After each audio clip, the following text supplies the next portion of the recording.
Today, we're going to look at the tools that you need to start out in the trade as a CNC or a manual machinist.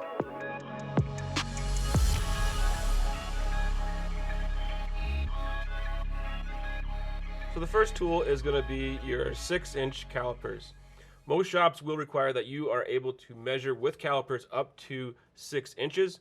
Now when you're buying these products, you've got a choice between going with something a little more budget friendly, like this Acimito, or buying something a little more high-end, like this Mitutoyo. So our calipers are only so accurate, and with machining we like to be extremely accurate, so you're going to need some way to measure much more accurately than you can with your calipers, and this is where we get into our micrometers. Some shops may want you to have a 0 to 1 mic, some may want you to have from a 0 to 1 up to a 2 to 3.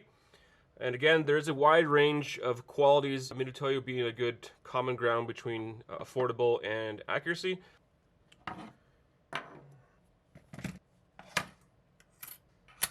Other miscellaneous measuring tools you may want to have: tape measures. So here I've got a larger 25-foot tape measure and a smaller 12-footer. Basically, depending on what you're going to be doing, you're going to want to lean towards one or the other.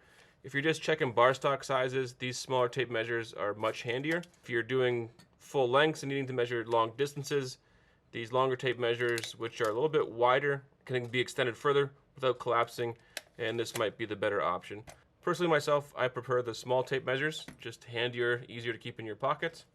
Next up, we've got our little 6-inch scale. More than likely the shop you're going to be working at will have a bunch of these sitting around collecting dust anyways, and they can probably just give you one. But for the cost of these, I think again these are probably under $5. May as well pick one up and throw it in your shirt pocket.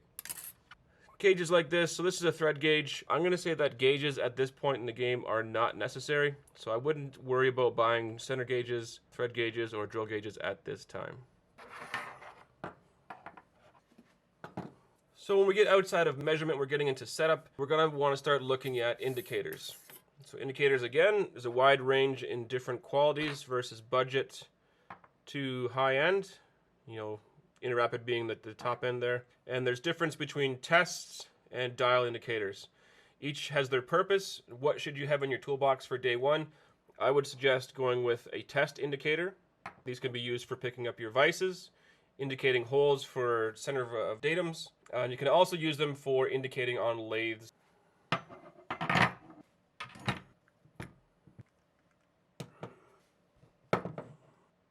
As far as hand tools are concerned, you're going to be doing, if you're doing setups and working on the machine, you're going to need a way to tighten bolts, and that's where your wrenches are going to come into play. And again, with everything else, there's different levels of quality you can get with wrenches. This is a cheaper one. You can see it's got a little bit of a rougher finish to it. It works fine. This will tighten and loosen a bolt. But as far as quality, there's burrs inside here which are not nice, but again, if you're using it a lot, it's not the most comfortable thing to hang on to, and that's why spending a few extra bucks on something a little better can be a little more comfortable for the use. There's no burrs, very quality product, and again, something like this should last you probably almost a lifetime. Allen keys, another big one. There's two different versions you can get. You can get the ones that fold up into a key set, or you can get these guys that are individual.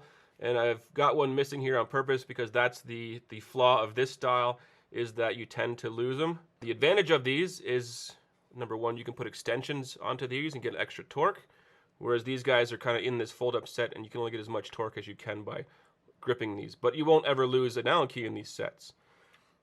With your Allen keys, you're, again, probably the same with your wrenches, going to need both metric and inch. As far as screwdrivers, you could get a full set. I would get something simple like this, just one of those screwdriver sets that has the selectable bit. Most common sizes, works great. And this is the standard nut driver as well, so it should take all different sizes of inserts. So very, very useful. Hammering for machinists, typically you're going to want a ball peen hammer. Not that there's anything wrong with the claw, just this is a carpenter's hammer. It's usually, you know, this is here for nails. Typically, unless you're building skids, you're probably not going to need a claw hammer. So the first thing I would buy would be a ball peen. Let's quickly discuss this guy. This is an emergency tool. This should not be something that replaces the correct size wrench in your shop or in your toolbox. However, it's good to have in a pinch. So adjustable wrenches, again, they're notorious for rounding off bolts, and they are notorious for breaking. This is not a very strong connection in here, especially with these threads. So emergency tool only, but yes, you should have one of these in your box. Next, let's have a look at files and stones. As far as different files, you're going to want some normal size files and even some needle files. Even the files themselves come in different shapes and sizes and coarseness. I would suggest getting a decent handles as well as decent files as well. A good file will go a long way, and it makes a big difference on the quality finish of your parts. Stones, general purpose stones are used for all sorts of different things in the machine shop. Stoning the bottom of vices, tops of tables, deburring parts, honing edges, all sorts of things. Stones come in all sorts of different shapes and sizes. A lot of machinists also will use dead blow hammers. Personally myself, I was never a fan of dead blows. I initially was a dead blow fan, and I switched over to my tapper instead. Dead blows are an option. Again, quality versus price point, you'll see a difference. Personally myself, I just use a piece of 1.5 inch diameter aluminum. You can tell this thing is well used by the mushrooming on the ends. But this is for knocking your piece or tapping your piece down on your vise. And that's why I use one of these. Is I see guys get carried away with the dead blows where it looks like they're driving a railway spike into the ground when they're trying to tap their part down just onto their vise parallels. That's why I use these. It keeps the amount of force used to a minimum, and aluminum is soft. It won't wreck your parts. So yeah. So we've covered measuring tools. We've covered some hand tools. Next up, what else do you need? You'll need some miscellaneous tools in your toolbox. And when I'm talking miscellaneous,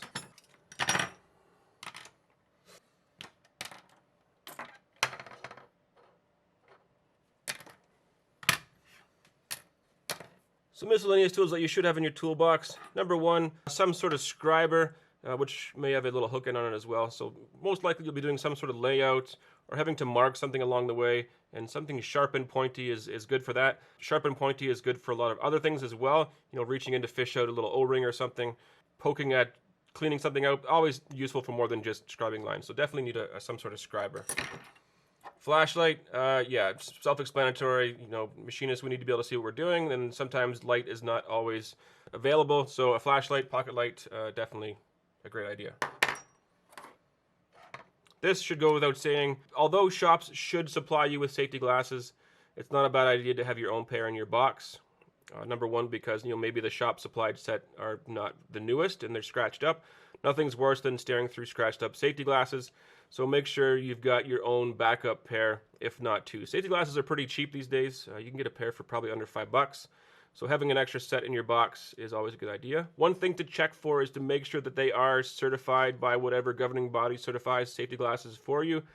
I know USA and Canada have different certification standards. So as a best general practice, make sure the safety glasses you are buying are in fact up to standard. Writing tools, marking tools, obviously Sharpies are good. Different sizes, shapes, colors are fine. These are good for, just marking up your work pieces for reference. You can even let this dry a little bit and then come back with this guy later on and draw scribe lines. Pens, obviously a no-brainer. Pencils, you always want a good pencil. This is the Ticonderoga, world's best pencil. Says so on the box. Notepads, sticky notes, always a good idea. You can stick these things anywhere. You can use it in reference material to bookmark a page, leave your coworkers nasty notes. Calculator is a must. I would suggest buying a calculator that's got your cosine, sine, and tangent functions on it, so the scientific calculator. Again, these are pretty affordable these days. They're not overly expensive. Would recommend this over using your phone and some sort of app that's a scientific calculator, because if I drop this and that screen breaks, that's expensive. I drop this, number one, it's probably not going to break, but number two, this is $15, $20. Not a big deal. I'd rather drop this than drop this. A couple of things I missed here. Tap handles are definitely useful in a machinist toolbox. These smaller T-handle ones are good for your smaller taps, your quarter 20s and under. You can get the longer handles with the screw tightening handle for your larger taps. Most likely your shop will have handles for larger taps, so you might only need to worry about purchasing one of these smaller guys to start off with. These things I recommend for basically anybody in a machine shop. These are blue nitrile gloves. And basically, yeah, they keep your hands clean. Not only that, but you're the new guy, you're going to get tasked with changing coolant. It's kind of the rite of passage in a machine shop. Shops may or may not have these, and nothing is worse than sticking your hands in 3-year-old rancid coolant. So these gloves are very inexpensive. You can get a box of like 100 for like $5-10. One tool that I've overlooked so far in this video is an edge finder. Edge finders are definitely a necessity in a machinist toolbox. They come in different sizes as far as tip diameters, and you can get name brand or you can get budget quality as well. Either one will work fine for when you're just getting going. So that's going to wrap up this video covering all the tools you need to have in your toolbox as you get started in this trade. Stay tuned though, I am going to put out some supplementary videos covering the big ticket items. So I want to help you pick the correct calipers, the correct micrometers and indicators, those 3 tools that are going to cost you the most amount of money in your toolkit. So I'm going to go into some of the options as to different styles, different price points, advantages, disadvantages, to hopefully help make that decision making a little easier.